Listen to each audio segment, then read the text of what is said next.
Salut, bonjour, bonjour, bonjour, bonjour à toutes les personnes qui sont déjà là. Salut, si vous êtes là, signalez votre présence. Signalez votre présence. Salut, bonjour, bonjour à tout le monde, bonjour, bonjour.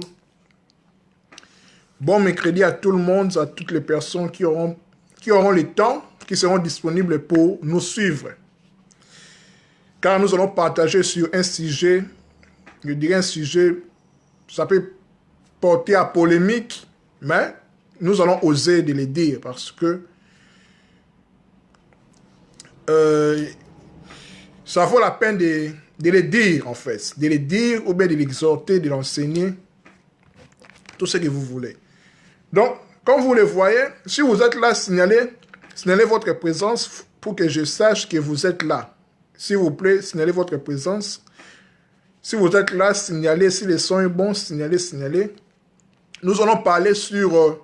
bonjour mon frère King David, bonjour. Nous allons parler sur le Christ, enfin Jésus-Christ, comme je l'ai intitulé là, j'ai dit, le Christ, c'est poisson, / Jésus, le Messie de l'ère actuelle des poissons. Voilà. Ça peut paraître un peu bizarre, un peu compliqué pour mes frères, pour mes amis chrétiens. Voilà. Je comprends en fait. Mais nous allons essayer d'expliquer en fait. Avec la Bible à l'appui.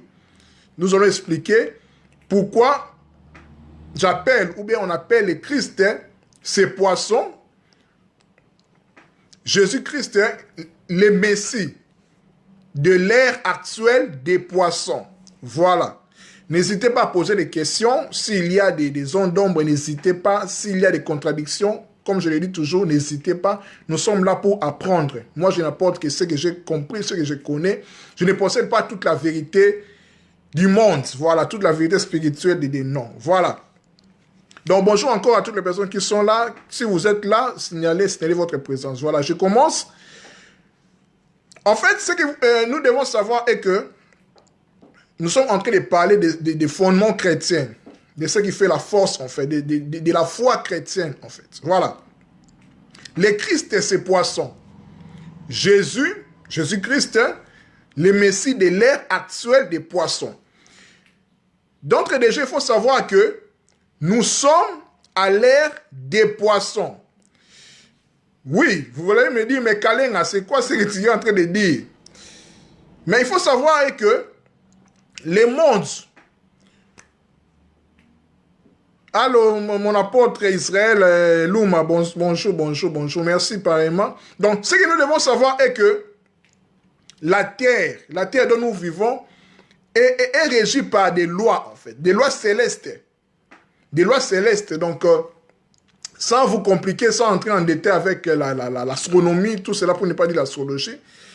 Actuellement, nous sommes à l'ère des poissons, à l'ère des poissons. Comme je l'ai mis sur mon Facebook, le matin, j'ai dit que il faut manger les poissons au jour de la Pâque. Sans entrer dans les détails, en fait, c'est ça. Mais mon sujet est qu'il faut savoir que le Christ est identifié aux poissons. Pourquoi? Parce qu'il faut savoir que dès le début du christianisme, vers les premiers siècles, après la montée de Jésus, après l'ascension de Jésus au ciel, vers les pères, le christianisme devait être formé, en fait. Mais avant cela, parce qu'il faut savoir que le christianisme a été formé en l'an 325 après Jésus-Christ par l'empereur romain Constantin.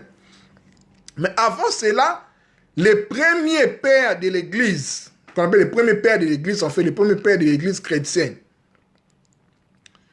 ont opté les signes, en fait, les signes des poissons. C'est-à-dire, ont opté l'animal poisson comme symbole des premiers chrétiens, comme symbole du christianisme, en fait. Donc, c'était un signe pour reconnaître des chrétiens, en fait, dans les signes des poissons. Les poissons, en fait, les signes des poissons. C'est pour cela que vous verrez, en fait, que l'un des éminents des pères de l'Église chrétienne, au premier siècle, deuxième siècle, Clément d'Alexandrie, Alexandrie qui était en Égypte, il était en fait africain, recommandait en fait aux chrétiens, aux premiers chrétiens, vers les premiers siècles, avant même attendons-nous bien, avant même, vers le 4e siècle, à 325, le commencement, bien la fondation officielle du christianisme. Mais avant cela, après la montée de Jésus, après son ascension, les premiers pères de l'église chrétienne, dont Clément d'Alexandrie, recommandaient aux premiers chrétiens de graver un poisson, l'animal poisson, sur l'air sceau. Donc sur l'air, je dirais sur l'air caché partout, ils devaient s'identifier aux poissons. Aux poissons. Pourquoi? Parce que les choix de ce symbole-là, donc du poisson, vient du fait que le mot poisson, en grec, qui se dit ictus. Ictus, en fait, c'est en grec. En grec, pour dire poisson, c'est ictus. C'est-à-dire I-C-H-T-U-S. Mais qui donne en fait l'acrostiche, c'est-à-dire l'anagramme. C'est-à-dire quand on dit acrostiche, c'est un style en fait français de la langue française. Acrostiche, c'est-à-dire comment on forme comment l'acrostiche, c'est comme je dirais que c'est comme une abréviation en fait. Dans les ictus de I-C-H-T-U-S, on donne les noms, C, et puis voilà. Dans ictus là, on a décodé en fait l'anagramme ou bien l'abréviation qui donnera Jesus Christos Teu Huios Sauter, qui donne en français Jésus-Christ est fils du Dieu sauveur. Donc comme les hasards n'existaient pas dans l'univers, donc ça tombait à pic directement. Vous voyez, donc le poisson en grec ictus qui donne Jésus-Christ est fils du Dieu sauveur. Donc Jesus Christos voilà. Donc, directement, les premiers chrétiens, les christianistes du premier siècle avant la naissance officielle en 325 du christianisme, avant cela, avec Clément d'Alexandrie, qui était l'un des éminents des pères de l'église chrétienne, vers le premier siècle et le deuxième siècle, a opté le choix du symbole du poisson, ictus en grec, par lequel les chrétiens du début, en fait, du premier siècle, deuxième siècle, devaient graver sur leur sceau, partout ils devaient graver les sceaux du poisson, du ictus, pour qu'on sache qu'ils sont des chrétiens. Vous voyez? Donc après cela, les pères de l'église, plusieurs pères de l'église, après les Origènes, les Ambroise de Milan, tout ce monde-là, en fait, assimilaient le Christ à un poisson. Parce qu'il faut savoir que le Christ, je vais choquer plus d'une personne, le Christ n'est pas Jésus en fait. Parce que le Christ, je dirais, c'est la nature divine en fait, dont Jésus devait porter pour accomplir pleinement sa mission. Vous voyez, donc les pères de l'Église, ceux qui ont fondé en fait, ceux qui ont posé les bases de notre foi chrétienne, je dirais ainsi, de la foi chrétienne, du christianisme, assimiler le Christ à un poisson en raison du miracle de la multiplication de poissons d'abord et du choix des disciples parmi les pécheurs. Vous verrez que Jésus-Christ est le Christ de Jésus, dont je dis que c'est le Messie de l'ère actuelle des poissons. En fait, le plus connu, en fait, Jésus, voilà.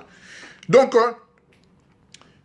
comment les pères de l'Église assimilaient le Christ à un poisson par rapport à la multiplication des poissons et les choix des disciples parmi les pécheurs. Parmi les pécheurs, en fait. Vous voyez, donc Simon-Pierre, les André, tout ce monde-là, en fait, la majorité des disciples de Jésus, dont ils deviendront 12 apôtres, étaient des pécheurs en fait, voilà, des pécheurs dans l'eau, tout cela. Donc, qui fait référence directement aux poissons. Vous voyez. Maintenant, comme le principe hermétique dit, ce qui est en haut comme ce qui est en bas, rien n'est fait au hasard dans l'univers. Sur le plan astronomique, le plan du ciel, en fait, les poissons réfèrent au signe des poissons. C'est-à-dire, l'ère actuelle dont nous sommes, je dis que c'est le Messie de l'ère actuelle des poissons, sans entrer en détail. Si vous avez des questions, n'hésitez pas à poser.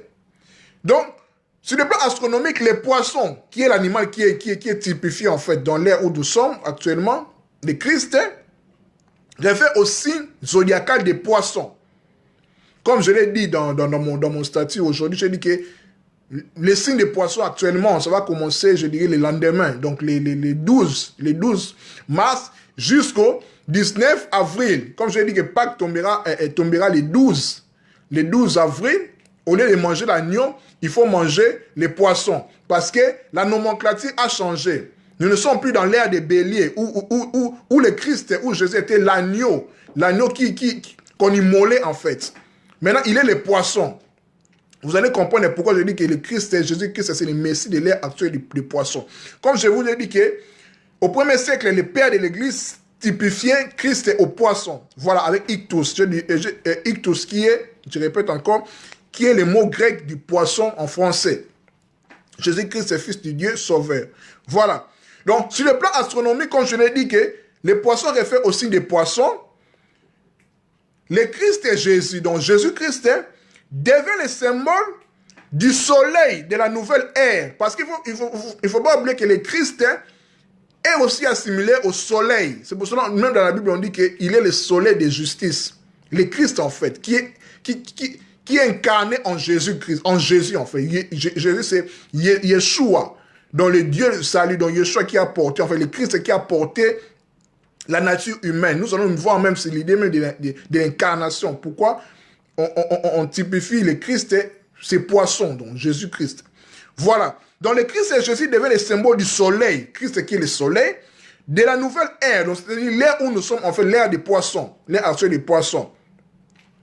Tandis que la Vierge, la constellation des Vierges qu'on typifie à Marie, la Vierge Marie, qui en fait sa maman dans la chair, réfère à la Vierge, à la constellation de la Vierge, qui fait face à celle des poissons.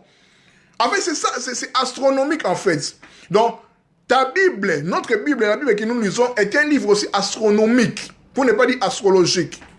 Donc, ça parle des choses du ciel en fait. Des royaumes, quand on dit royaume des cieux, c'est les royaumes des choses d'en haut en fait. Les choses d'en haut. C'est ça même le but du Mashiach. Quand Christ viendra, il va enseigner à l'humanité les choses d'en haut. N'oubliez pas quand il s'est rencontré avec Nicodème, il a dit à Nicodème, je vous parle des choses d'en bas, mais vous ne comprenez pas. Mais quand je vais parler des choses d'en haut, ça va être comment? Vous voyez, c'est ça en fait, c'est le plus important. Maintenant, cherchons à savoir maintenant quel est l'essence du poisson, quel est l'essence caché en fait du poisson, l'essence cachée du poisson. Pourquoi le Christ et Jésus est typifié par les poissons? Par les poissons ictus en grec, qui veut dire en fait Jesus Christos Theou Oyos Soter, Jésus-Christ est fils du Dieu sauveur. Cherchons maintenant à connaître pourquoi Jésus-Christ est le Messie de l'ère des poissons. Voilà. Les poissons étaient symbole de l'incarnation.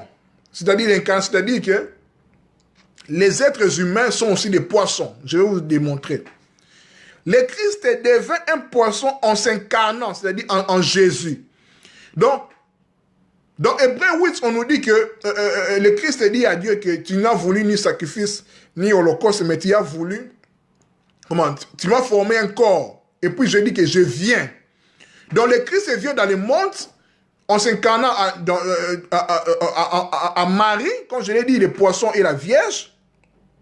C'est astronomique, avant d'être sur les principes astronomiques, avant de devenir des principes terrestres. Donc, comment? Le Christ devient un poisson en s'incarnant à Jésus. Donc, c'est-à-dire, selon Saint Ambroise de Milan, qui était aussi l'un des pères de l'Église, la vie, en fait, lui considère, en fait, pour expliquer les poissons, il dit, la vie est une mer, dont l'eau, en fait, est une mer, dont la vie est une mer, et les humains sont des poissons. Donc, en fait, les humains sont des poissons dans la mer, en fait, selon Saint Ambroise de Milan, l'un des pères de l'Église. Quand je vous ai dit que les poissons est ce mot de l'incarnation, c'est-à-dire de la chair, en fait. Donc, nous sommes dans l'eau, dans une eau qui est en fait la vie, et nous sommes des poissons, nous sommes en train de baigner là-dedans, selon Saint Ambroise. Les humains sont dans l'eau comme des poissons, dans la vie, dans la mer, donc l'eau, c'est comment? C'est la vie, et puis les poissons sont les êtres humains qui nagent, et Christ en s'incarnant se fait poisson comme nous. Donc, vous voyez, donc Christ était le principe, c'est incarnant sur terre, devenant comme nous, en Jésus, donc Yeshua, et Dieu sauve, Yahshua, donc Dieu sauve. s'est fait poisson comme nous. Donc, il a pris la chair, en fait. Il a pris, il est devenu charnel comme l'humanité, comme tout le monde, en fait. Deuxièmement, l'essence cachée du poisson, nous pouvons le comprendre aussi par en Égypte ancienne. Là aussi, on parle aussi de ce que c'est les poissons. Les poissons en Égypte ancienne, c'est les corps. Ça signifie en fait les corps. Les corps. En Égypte, les poissons sont symbolisés par les corps qui est putrescible, c'est-à-dire les corps qui pourrit en fait, les cadavres. En égyptien antique, les poissons en fait, pour dire les corps, c'est dit kat, donc K-H-A-T, qui était représenté par un poisson.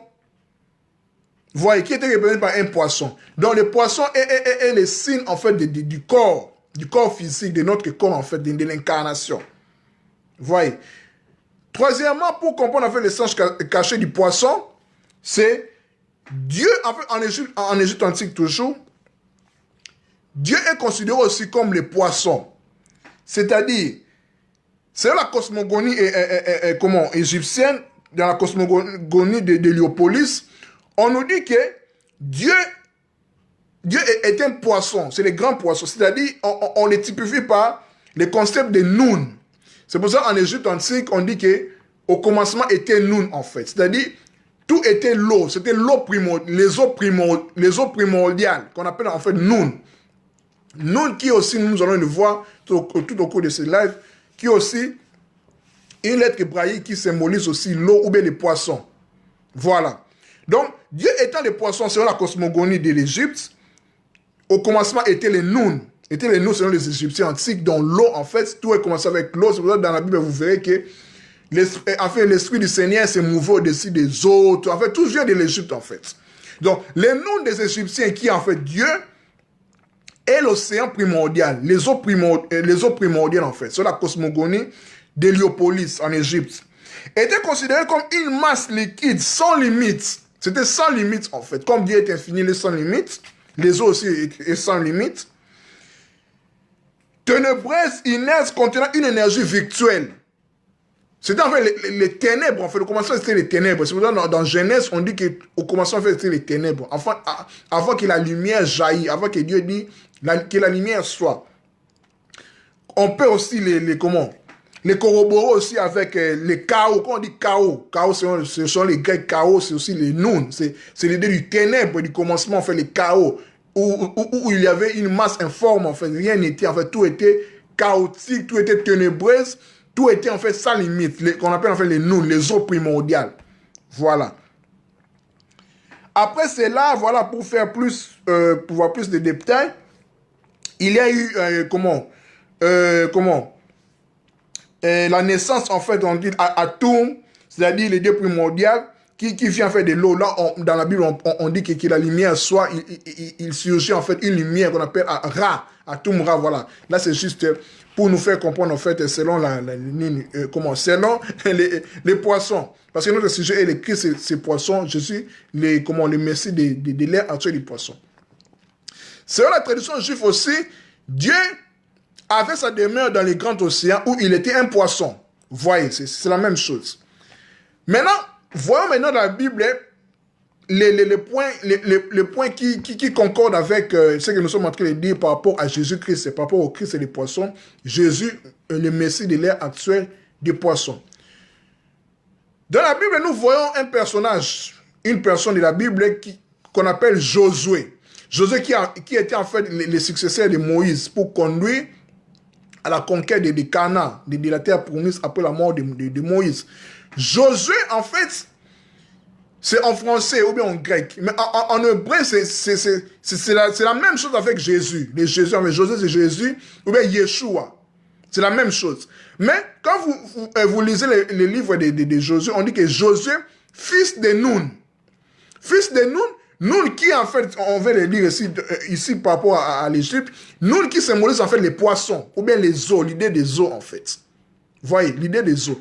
Donc, autrement dit, on peut dire que Josué de l'Ancien Testament, qui est le successeur de Moïse, c'est en fait Jésus-Christ, en fait.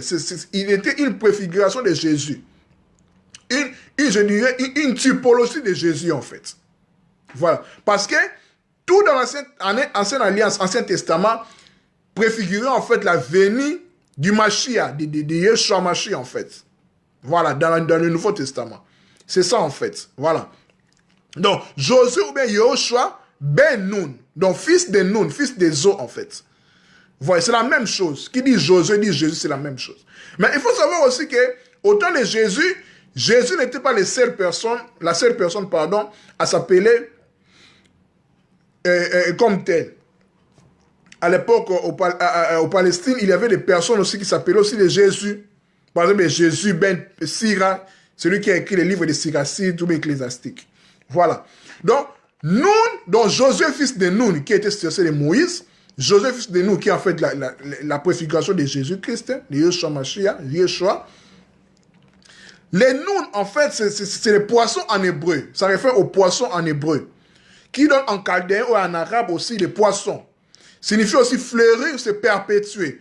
Nous voyons aussi que l'idée de la multiplication des poissons et des pains. Donc, les poissons étaient un animal, étaient un symbole aussi de multiplication aussi.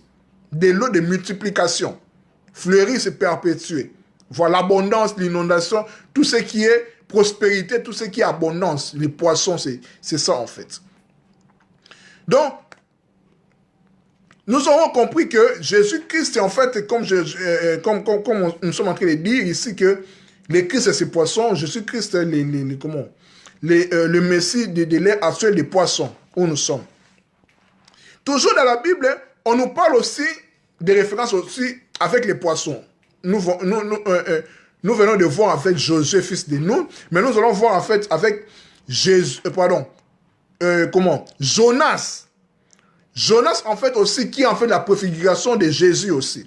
Ici, nous allons voir Jonas a des liens aussi avec de l'eau, a des liens aussi avec un poisson. Vous voyez, avec aussi un poisson aussi. Vous vous souvenez que dans le livre de Jonas, on nous parle d'une affaire de poissons, d'une affaire de poissons aussi. D'une affaire de poissons. Nous allons lire, je pense, deux portions des Écritures. Ça serait un peu long. Nous allons lire dans le livre de Jonas, dans son chapitre 2. Je vais lire pour nous faire comprendre en fait ce que nous sommes en train de dire. Ici, en fait, Jonas fait une prière parce qu'après avoir désobéi à Dieu, tout cela, il était en fait jeté dans l'eau et avalé par un poisson. Tout cela est symbolique. Il ne faut pas lire la Bible littéralement comme ça. Non, parce que la lettre est dessus. Voilà. Jonas chapitre 2, je vais lire tous les versets. Le Seigneur envoie un grand poisson qui avala Jonas. Un grand poisson qui avala Jonas. Suivez bien. Durant 3 jours et 3 nuits, Jonas demeura dans le ventre du poisson. Dès là, il adressa cette prière au Seigneur, son Dieu. Verset 3. Quand j'étais dans la détresse, j'ai crié vers toi, Seigneur. Et tu m'as répondu. Du gouffre de la mort, j'ai appelé au secours et tu m'as entendu. Tu m'avais jeté dans la mer, dans l'eau, au plus profond de l'eau. Les flots m'encerclaient, tu faisais déferler sur moi vague après vague. Déjà, je me disais, me voilà chassé de loin de toi. Seigneur, pourtant, j'aimerais revoir ton saint temple. L'eau m'arrivait à la gorge, la mer me submergeait, des algues s'enroulaient autour de ma tête. J'étais descendu à la base des montagnes. Les monts de m'ont fermé pour toujours, se verrouillent sur moi.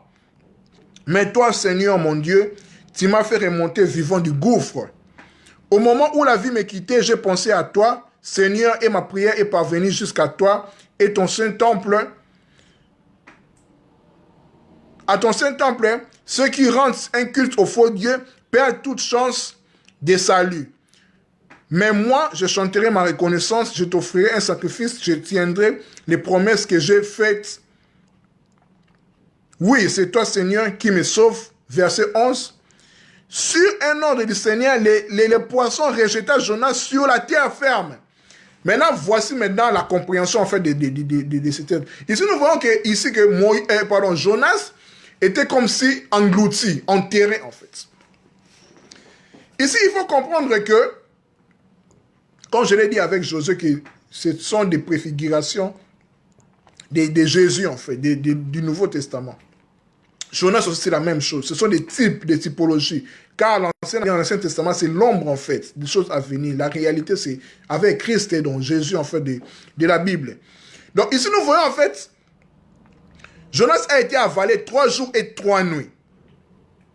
3 jours et 3 nuits. Si nous lisons dans Matthieu chapitre 16, verset 1 à 14, là où les Sadducéens, donc les pharisiens, les Juifs demandaient à Jésus un signe de miracle, il est envoyant dans l'Ancien Testament avec les signes de Jonas, c'est le plus grand des miracles. Là, il fait référence à sa mort et à sa résurrection, qui était en fait 3 jours et 3 nuits dans le ventre des poissons. Les poissons, en fait, qui est aussi référence à la terre. Vous voyez, dans la terre, c'est en fait c'est l'engloutissement, en fait, la mort de Jésus dans le ventre de la terre. C'était comme si, c'était en fait la réalité de l'homme qui était en fait Jonas dans le ventre du poisson durant 3 jours et 3 nuits. Jonas, c'était un mot hébreu en fait. Jonas qui veut dire, en hébreu c'est dit Yona, qui veut dire colombe. Dans le ventre du poisson, ou bien de la baleine, selon la tradition, on veut dire que la colombe qui symbolise en fait l'esprit, l'oiseau qui symbolise en fait l'esprit, étant englouti, avalé par les poissons, c'est-à-dire que l'esprit vient s'incarner dans un corps. Quand je vous ai dit ici que les poissons en Égypte antique symbolisent aussi le corps, notre corps ici qui pourrit en fait. Donc parce qu'en réalité, nous sommes des esprits. Je ne suis pas, vous n'êtes pas votre corps, je ne suis pas mon corps ici. Notre corps nous sert à palper la matière, à faire une expérience ici dans la matière en fait. Mais en réalité, nous sommes des esprits. Donc nous sommes des colombes en fait, nous sommes des Jonas qui sont, si je peux dire ainsi, qui sont avalés dans le ventre d'un poisson, c'est-à-dire nous sommes avalés en fait. Nous nous incarnons, nous sommes dans un corps physique en fait. Voici ça les symbolismes en fait. Donc l'histoire de Jonas symbolise en fait l'âme divine du Christ. En fait, l'âme divine du Christ dans l'esprit qui s'incarne. Entre autres, en fait, c'est les Christ et ces poissons, les Christ qui s'incarnent en fait en Jésus. Voyez, c'est ça en fait l'histoire de Jonas, ce que nous devons comprendre, c'est ça. Donc, les Christ qui s'incarnent, donc Jésus qui s'incarne en fait. Donc, Yona qui est la colombe qui symbolise l'esprit, et puis les poissons qui avalent en fait l'esprit, donc les poissons qui en fait le corps, selon en Égypte antique, c'est l'incarnation en fait. C'est la venue d'un esprit des âmes dans un corps. Ce que vous devez comprendre avec l'histoire de l'engloutissement de Jonas dans les ventres du poisson. Voilà. Donc, Jonas aussi dans la Bible, on dit que Jonas est fils d'Amitai. Amitai, en fait, qui veut dire ma vérité ou bien Emetz. C'est la même chose. Donc, Jonas, fils de ma vérité. Nous voyons aussi que le Christ, c'est la vérité aussi. La vérité du Père, donc de Dieu. Voilà. Dans l'Ancien Testament, c'est l'ombre en fait. Il faut comprendre. Quand vous lisez l'Ancien Testament, il faut voir le Christ. C'est ça en fait le plus important. Parce que c'est ça la réalité. D'où Jonas, comme je l'ai dit, la colombe, avalée par les poissons, c'est-à-dire les corps selon l'Égypte antique, est une allégorie ou bien un symbole de l'incarnation divine, de la venue du Christ, Jésus, dans un corps. Voilà. Donc ça fait référence aussi, selon l'astronomie, à la précession des équinoxes. C'est-à-dire la précession des équinoxes, c'est-à-dire que chaque printemps, c'est-à-dire vers le 21 mars, quelque chose comme ça, nous recommençons nous recommençons les saisons en fait. Donc le soleil le soleil apparaît et puis il y a le printemps, tout cela, tout devient en fait clair, tout cela, voilà. Donc astronomiquement aussi, nous voyons en fait la constellation de la baleine, pour ne pas vous compliquer les choses, si je extrapole vite fait, la constellation de la baleine s'approche des poissons et annonçant l'ère nouvelle avec l'arrivée du Messie qui est en fait Jésus, Yeshua. C'est pour ça que je vous ai dit que les Christ, c'est ces poissons, ou Jésus-Christ est le Messie de l'ère actuelle des poissons. Merci mes frères et sœurs, vous qui avez pris le temps à me suivre. S'il y a des questions, n'hésitez pas à me poser. Nous avions parlé sur le Christ et ses poissons. Jésus-Christ est le Messie actuel. Le Messie actuel de l'ère des poissons. Nous avons démontré ici avec comment. Là, je suis en train de conclure pour les personnes qui sont venues en retard, nous avons expliqué, nous avons dit que au 1er siècle, avant l'invention, avant pardon, la création ou bien le fondement officiel du christianisme, au 1er siècle, ou bien jusqu'au 2e siècle, les pères de l'Église, ceux qui ont posé les bases du christianisme, ont identifié le christianisme par les poissons, par l'animal les poissons, qui en grec veut dire, qui veut dire ictus, I-C-T, I-C-H-T-U-S, qui est en fait l'acrostiche ou bien l'anagramme de Jésus Christos Théu ou Yosoter, qui donne en français Jésus-Christ, fils du Dieu sauveur. Comment?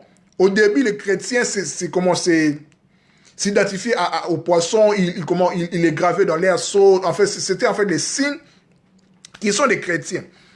Nous avons aussi montré que les poissons aussi fait référence à l'ère actuelle, astronomiquement, selon les cieux, selon la carte du ciel, de la constellation des poissons, qui en fait est face à face avec la constellation de la Vierge Marie, qui donne en fait la naissance de Jésus.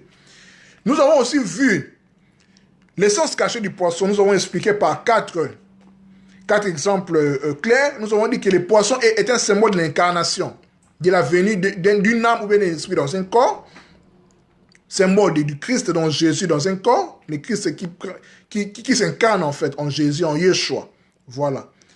Nous avons dit aussi que selon saint Ambroise de Milan, un des pères de l'Église, il a dit aussi, il comparait en fait la vie à une mer, à de l'eau, et les humains sont des poissons en fait. Et puis Christ, s'incarnant en Jésus, et fait poisson comme nous, en fait. Les poissons qui ont fait les corps physiques comme ça. En Égypte, nous avons vu aussi en Égypte, les corps, ça se dit Katz, qui est représenté par un poisson. Un poisson, c'est le mot du corps, de notre corps, en fait, qui est pourri, du corps putrescible, en fait, du cadavre. Nous avons vu aussi que, en Égypte antique toujours, Dieu les poissons, en Égypte, c'est Noun. Noun des Égyptiens, en fait. Nous avons dit que Noun, ici, symbolise les eaux primordiales. Au commencement, quand la Bible dit que au commencement, comment l'esprit s'est mouvé au-dessus des eaux. En fait, c'est les ténèbres, en fait. C'est l'idée du chaos, selon les Grecs. Où il va surgir, en fait, la lumière, qui est la lumière soit, qu'on appelle, en fait, la lumière, le soleil. Voilà. Nous avons vu aussi que, selon les traditions juives, que Dieu avait sa demeure dans la grande océan où il était un poisson. Ce sont des symboles, en fait. Ne les prenez pas ça en détail. Ce sont des mythes, des principes qui dégagent les vérités des choses réelles. C'est comme avec la Bible. La Bible n'est pas un livre historique. Il ne faut plus voir la Bible selon un livre historique parce que vous n'allez plus vous retrouver. Il faut voir la Bible comme un livre qui parle des principes, qui parle des choses spirituelles, des choses d'en haut, qui parle à ton intérieur, en fait. C'est ça l'essence de la Bible. Voilà. Parce que la lettre est dessus. Nous avons vu aussi que Josué, qui était en fait le successeur de Moïse, était le fils de Noun. Noun qui revient encore, fils du poisson. Josué qui est en fait Jésus. Yeshua, c'est la même chose. C'est la préfiguration du Christ et du Messie, en fait, de Jésus, en fait. Voilà, c'est la même chose. Et puis, nous avons dit aussi, Jésus était un nom porté par plusieurs personnes en Palestine, notamment de Jésus. Il y avait aussi de Jésus ben Sira, celui qui a écrit le livre de Siracide ou ecclésiastique. Voilà. Nous avons expliqué Noun, qui en fait les poissons en hébreu, en chaldéen, en arabe. Nous avons expliqué la signification de Noun, qui veut dire fleurir, c'est perpétuer. Les poissons est les symboles de l'abondance, de l'inondation, de la prospérité, de la richesse, du fleurissement. Vous voyez, de la richesse en fait, de l'abondance, c'est ça les poissons. L'idée du miracle et de la multiplication des poissons. Nous avons donné aussi... nous avons lu Jonas 2, nous avons vu comment Jonas qui a été avalé par les poissons, Jonas qui a fait Yona, la colombe, l'esprit qui est avalé par les poissons. Dans un autre sens, nous comprenons que c'est de l'incarnation, l'esprit qui s'incarne dans un corps. C'est pour ça que Jésus-Christ, dans Matthieu 16, versets 1 à 4, et quand les Sadducéens et les pharisiens lui demandèrent de faire un miracle, il les renvoyait. Aussi de Jonas, qui était en fait sa mort et sa résurrection, 3 jours et 3 nuits dans le ventre du poisson, 3 jours et 3 nuits dans le ventre de la terre. Donc voilà, mes chers amis, merci pour votre disponibilité par rapport à ce thème qui était le Christ et ses poissons. Jésus-Christ, le Messie de l'ère actuelle des poissons. Voilà, si vous avez des questions, n'hésitez pas, même inbox, nous allons partager quand nous partageons la parole. Merci à tout le monde, à toutes les personnes qui m'ont suivi. Big up à mon frère, l'apôtre Israël, Gaba Luma, ma soeur Coco Edith, voilà toutes les personnes qui étaient présentes. À nous revoir la prochaine fois. Pour un autre sujet, si je peux l'annoncer, je suis en train de préparer une exhortation sur, comment je dirais, Adam, Ève et le serpent. En fait, qu'est-ce qui s'était passé? Donc, nous allons parler dans Genèse chapitre 3. Ça sera en 2 parties. Prochainement, nous allons parler sur Genèse du verset 1er au verset 10, première partie. Et puis, nous allons voir du verset 11 jusqu'à la fin. Comment ça s'est passé, en fait. Comment le serpent a pu séduire l'humanité, Adam et Ève. Et puis, nous allons voir la malédiction, la sentence que Dieu a donné au serpent, à la femme et à l'homme. Je suis en train de les préparer. J'ai terminé déjà la première partie. Je pense que si tout va bien, nous allons le faire ce soir-ci et pour la deuxième partie, peut-être demain, si Dieu le voudra. Merci à tout le monde. À nous revoir la prochaine fois. Toujours sur Facebook. Donc, partageons. Voilà. Je vais en parler. Ça sera vraiment chaud. Donc, Adam, Ève et le serpent. Donc, je vais les décortiquer. Selon les textes originaux de l'hébreu, nous allons expliquer parce que la Bible est un livre magnifique. La Bible est un livre magnifique. La Bible, il faut l'étudier, le lire, les comprendre, les méditer. La Bible est un livre magnifique, je vous dis, je vous jure. Ça nous parle. Ça parle des choses d'en haut. C'est un livre magnifique. Ne l'oubliez pas, magnifique. Nous allons le démontrer. Merci à tout le monde. À nous revoir la prochaine fois. Que Dieu vous bénisse, que la paix soit dans vos cœurs. Que ce virus-là, coronavirus, ne vous frustre pas, car c'est Dieu qui nous garde, c'est Dieu qui est notre protecteur. Donc, je souhaite vraiment que ce virus-là qui détruit, qui fait ravage, ne vous atteigne pas en fait avec vos familles. C'est mon souhait vraiment, que Dieu vous garde le plus longtemps possible. Merci, continuez à prier pour d'autres personnes. Voilà, c'est ça, c'est la plus grande chose que nous pouvons faire pour les autres. Parce que là où nous limitons, nous nous confions à l'Éternel. Voilà, c'est ça. Merci. Big up à vous tous. Bis. Que Dieu vous bénisse. Bye bye.